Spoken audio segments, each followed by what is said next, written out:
Well, welcome to the Writer Reads Flash Fiction from another 365 days of flash fiction. This is month 4, day 22, Homecoming. Candira Muscabe hit the dirt, burying his face in the grass as he waited for the latest barrage to end. Solids whistled over his head, tearing chunks out of the trees or smashing onto rocks. Arrows whirred angrily to stick vibrating into bark or bounce off boulders, and energy bolts sizzled, burning the air as they passed. There'd been nothing in the intelligence to suggest any level of technology or resistance. Where had the fighters come from? And why hadn't the company left when it discovered the world was occupied? And what was he going to do about it? Interstellar law was pretty clear on personal responsibility.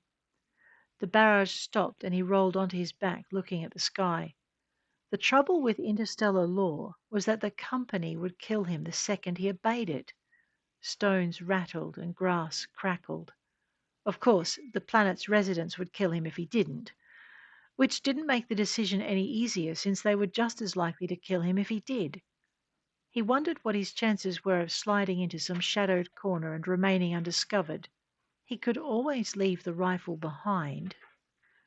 He tossed the weapon over the rise, but only after removing the magazine and hurling it as far from the rifle as he could. No point in making it easy for them, was there? His spare mags followed, in different directions, and then the grenades, unactivated. When he got to the belt knife, he hesitated. Would they understand him needing a tool in order to survive? Somehow he doubted it, and the knife, still scabbarded, flew in a completely different direction, right into the sudden swirl of an incoming teleport. Oh, shit. Candira stared as the silver solidified into the armed and armored forms of a dozen Marines, and he stared in horror as the knife flew under the upraised helmet of the outermost soldier, slamming into his cheek. The soldier's head came up, as did his rifle, and he still managed to catch the scabbarded blade before it hit the ground. It didn't take him long to spot Candira's mortified form lying frozen 10 feet away. You! Candira's hands came up of their own accord, and he turned his head so he wasn't looking directly down the barrel of the trooper's very big rifle. Keeping the weapon locked to his shoulder with one arm, the man held up the knife. You threw this? Candira swallowed. Get up. This wasn't how he planned it, and he still didn't know who these guys belonged to. Their uniforms were unfamiliar, striated in green and mustard, with some kind of cat standing on its hindquarters etched on their shoulders. Candira got up, then threw himself flat once more, the soldier following suit as another hail of fire whistled overhead. We're on your side, you morons! He shouted, only to be reprimanded by his comms. Sergeant Abragati, that is not the way you address the people you are trying to help. I'd be more civil if the sons of morons weren't shooting at me. I could help with that, Candira offered, only to receive a scathing glare. I don't need any more help to get shot at, the sergeant snapped, so you keep your mouth shut if you want to live to see trial. Not going to trial, Candira snapped back. Already left the fight. He gestured to his empty uniform. Not armed, see? Abragati rubbed his bruised cheek and glared at him. Semantics. You want the company's access codes? Abragati's expression turned from mockery to doubt. Why? Candira rolled onto his back and took a long look at the sky. I signed on to protect a legitimate farming colony, not... He gestured helplessly. Not to slaughter someone so someone could steal their home. He didn't add that he'd wanted more, but the sergeant read it on his face. And you wanted to settle here?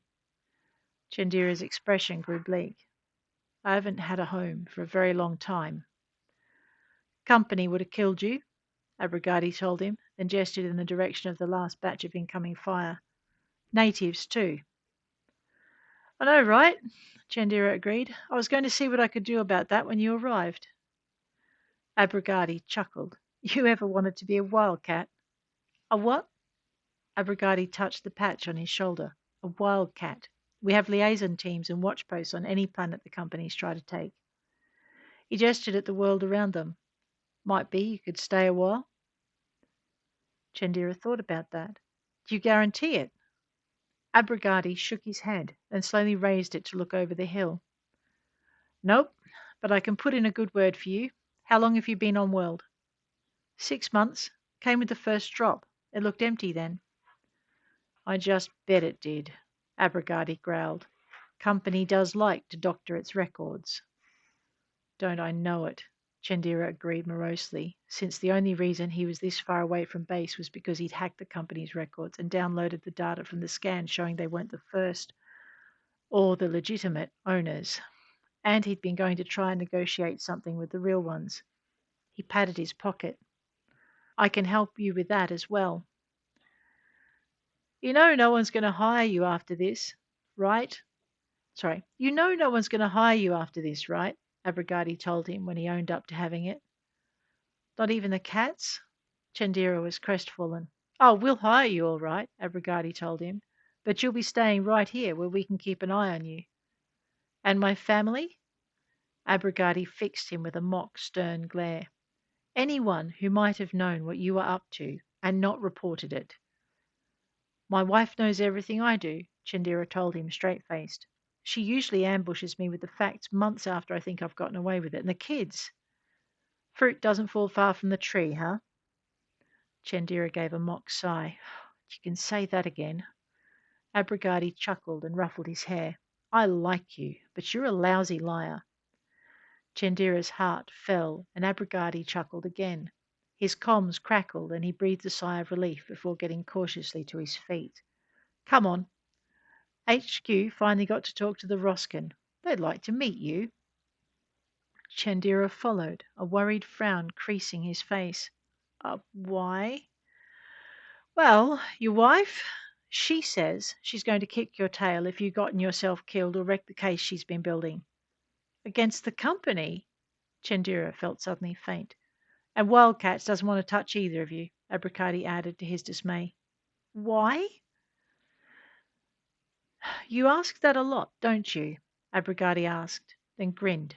Because Odyssey says if we poach anyone married to one of their agents, we're not going to get along, and the Wildcats don't need that kind of trouble. Chandira gaped. But she is. I didn't. Abercrombie hauled him to his feet. Come on. Evac's team secured the company colony, and the Roskin want to meet you. Apparently, anyone crazy enough to buck the odds to try and make something right is worth meeting. He clapped Chandira on the shoulder. Congratulations, mate. You just made planetary liaison. But I don't. Yeah, about that. They're waiting for your signature.